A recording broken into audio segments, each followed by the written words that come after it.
Hello बच्चों, last video में हमने 30, 60, 90 का थ्योरम देखा था एंड उन क्वेश्चनों में हमने सारी संख्याएं सम ही देखी थी। और 30, 60, 90 के जब एंगल हो तो अगर 30 के सामने वाली साइड दी हो या 60 के सामने वाली साइड दी हो तब कैसे निकाले हमने ये देखा था। लेकिन आज हम रैंडमली कोई भी साइड लेने वाले हैं और विषम संख्याएं लेने वाले हैं। लास्ट वीडियो में हमने सम संख्याएं ही ली थी एंड आज के वीडियो में हम विषम संख्या लेंगे ताकि आपको किसी भी टाइप का क्वेश्चन अगर इसमें आए तो समझने में आसानी हो। देन यहाँ पर मैं लूँगी, देखो 30 के सामने वाली साइड, तो रैंडमली कोई भी क्वेश्चन लूँगी मैं। तो यहाँ पर सपोज करें आपको अगर ऐसा दिया हो कि 30 के सामने वाली साइड आपको दी है 5 और आपको बोला हुआ है कि आप कर्ण निकालो, तो कर्ण आपका देखो सीधा 90 के सामने वाली साइड मतलब कि एंगल बी के सामने वाली साइड AC, तो आपका ये कर्ण होगा। और आपको कर्ण और बची हुई भुजाएं निकालनी है, तो कर्ण अगर निकालना है तो इसके लिए आप सिंपली देखो कर्ण और 30 के सामने वाली भुजाएं, इनका क्या लेना देना है, इनका क्या संबंध है, अगर आपको पता हो तो आप निकाल सकते हो। तो 30 के सामने वाली जो भुजा होती है, जो साइड होती है, तो वो कर्ण के हाफ होती है।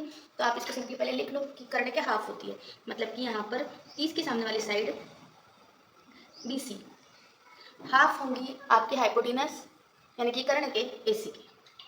ठीक है, तो BC आपको दिए 5, 1/2 मल्टीपल AC लिख लो आप। टू डिवीजन में मल्टीप्लिकेशन में चला जाएगा, तो 5 मल्टीपल 2, AC की वैल्यू आ गई आपकी 10। ठीक है, तो यहाँ पर मैंने हाइपोटेनस निकाल लिया, एक साइड दी हुई। तो मैंने आज की वीडियो में आपको बोला था कि ये तो हमने लास्ट वीडियो में भी किया था, लेकिन आपको इस बार तीनों ही साइड निकालनी है, मतलब कि 60 के सामने वाली भी साइड आपको निकालनी है। तो पहले देखो, आपने क्या देखा था कि 30 के सामने वाली साइड और कर्ण का क्या लेना देना है। देन कर्ण निकाल लिया मैंने, और 60 के सामने वाली साइड और कर्ण का क्या लेना देना है। तो आपको मैंने बताया था कि 60 के मतलब 60 एंगल जो होगा आपका, मतलब 60 एंगल है सी के सामने वाला एंगल AB, सॉरी सी के सामने वाली साइड AB, ये कितनी होती है, तो कर्ण के वर्गमूल में 3/2 होती है। वर्गमूल में 3/2 होती है, तो 3/2 मल्टीपल हाइपोटेनस। ठीक है, मैंने यहाँ पे डाल लिया सिंपली। देखो आपको AB का माप पता नहीं है, लेकिन आपको AC का माप पता है, तो यहाँ पर आप 10 ले सकते हो। √3/2 मल्टीपल 10, देखो 2 और 5 कैंसिल हो जाएंगे, यहाँ पर 2 और 10 कैंसिल हो जाएंगे, 5 आ जाएगा, तो आपका आंसर है 5√3।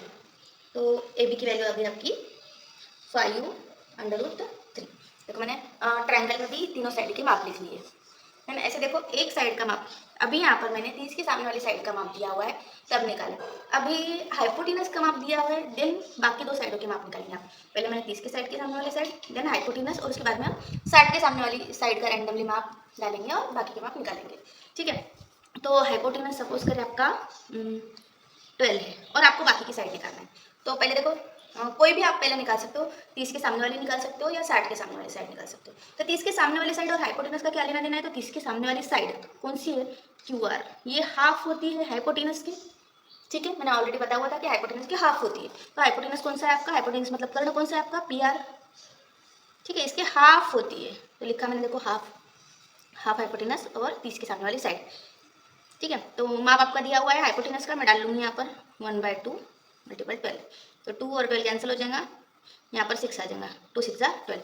QR का माप आपका आया 6। ठीक है, तो अभी आप ऐसे 30 के सामने वाली साइड निकाली, अभी 60 के सामने वाली भी निकाल सकते हो। यहाँ पर मैं करूँगी 60 के सामने वाली साइड है आपकी PQ, तो ये कितनी होती है, √3/2 मल्टीपल हाइपोटेनस, मतलब कि हाइपोटेनस के √3/2 टाइम्स होती है।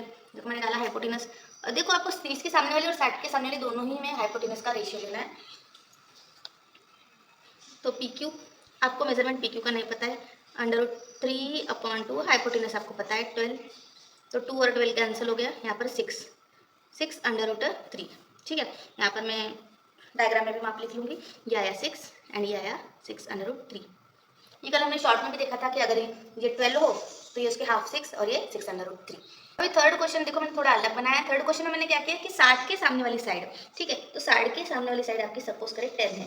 तो पहले भी हमने क्वेश्चन सॉल्व किया, लेकिन पहले के क्वेश्चन में मैंने अंडर रूट संख्याएं ली थी एंड मैंने आपको बोला था कि मैं अंडर रूट संख्याएं ना लेते हुए कैसे सॉल्व करना है ये आज की वीडियो में आपको बताऊंगी। तो ऐसे अगर संख्या है तो आपको करना है, सिंपली जो रेशियो हमने पहले लिया था वही लेना है। तो बिल्कुल आपको 60 के सामने वाली साइड दी हुई है, तो 60 के सामने वाली साइड एंड हाइपोटेनस का क्या लेना देना है, पहले आपको ये निकालना होगा। तो 60 के सामने वाली साइड मतलब कि LM हाइपोटेनस की कितनी होती है, तो √3/2 होती है। हाइपोटेनस का नाम मैंने लिख लिया LN। ठीक है, देन 60 के सामने वाली साइड आपको 10 पता है, √3/2 ln। अभी देखो 2 जो है वो डिवीजन में मल्टीप्लिकेशन में चला जाएगा, 10 × 2, एंड √3 जो है मल्टीप्लिकेशन में वो डिवीजन में चला जाएगा, ln का माप। अभी 10 2 20 अपॉन √3, तो ln का माप आया आपका 20/√3। आप इसको ऐसे भी रख सकते हो या फिर इससे ज़्यादा भी सिंप्लीफाई करना है, मतलब कि अगर आपको डिनोमिनेटर यहाँ पर कैंसिल करना हो तो वो भी कर सकते हैं। तो देखो यहाँ पर डिनोमिनेटर में √3 है, तो सिंपली आप दोनों ही संख्याओं को, मतलब कि न्यूमरेटर और डिनोमिनेटर दोनों को अगर √3 से मल्टीप्लाई कर दो तो √3 आपका कैंसिल हो सकता है, ठीक है। तो यहाँ पर देखो √3 तो ये पूरी संख्या मिल जाएंगी, √3 3 9 मिल जाएगा आपको, एंड √3 मल्टीप्लाई यहाँ पर 20 आ जाएगा। तो ठीक है, 3/√9 और √3 × 20/3 आप ऐसे भी लिख सकते हो। तो यहाँ पर देखो ये 20 और 3 कैंसिल तो होंगे नहीं, लेकिन अगर कैंसिल हुए तो आप इसको कैंसिल कर सकते हो एंड आगे सॉल्व कर सकते हो। तो यहाँ पर देखो कैंसिल नहीं होंगे, हमको पता है क्योंकि 3 के टेबल में आने वाली संख्या नहीं है, तो मैं इसको ऐसे रखूँगी 20/√3, ठीक है। तो आप ऐसे भी कर सकते हैं, या फिर आगे डालना है आपको। तो 30 के सामने वाली साइड मतलब कि क्या, mn, तो ये कितनी होती है, mn होती है आपकी हाइपोटेनस के हाफ, मतलब कि 1/2 मल्टीपल हाइपोटेनस है आपका ln मेजरमेंट, पहले मैं नाम लिख लूँगी फिर मेजरमेंट डालूंगी, देन 1/2 मल्टीपल 20/√3, ठीक है, मल्टीपल देखो ln का मैंने माप डाला।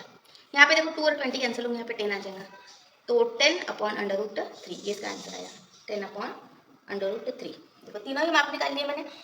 वैसे एग्जाम में आपको ज़्यादातर संख्याएं कैंसिल होने वाली आएंगी, और अगर कैंसिल होने वाली संख्याएं ना भी आए तो आप उसको ऐसे करके देख सकते हो, क्वेश्चन सॉल्व कर सकते हो। तो 30 60 90 थ्योरम का कोई भी क्वेश्चन हो तो आप इस तरीके से सॉल्व कर सकते हो।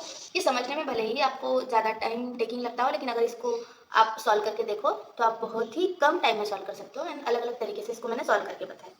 30 60 90 का थ्योरम आपको समझा या नहीं कमेंट बॉक्स में ज़रूर लिखना, और अगर वीडियो पसंद आए तो लाइक शेयर और सब्सक्राइब करना। मिलते हैं अगले वीडियो में और भी मैथ सोल्यूशन के साथ में। धन्यवाद।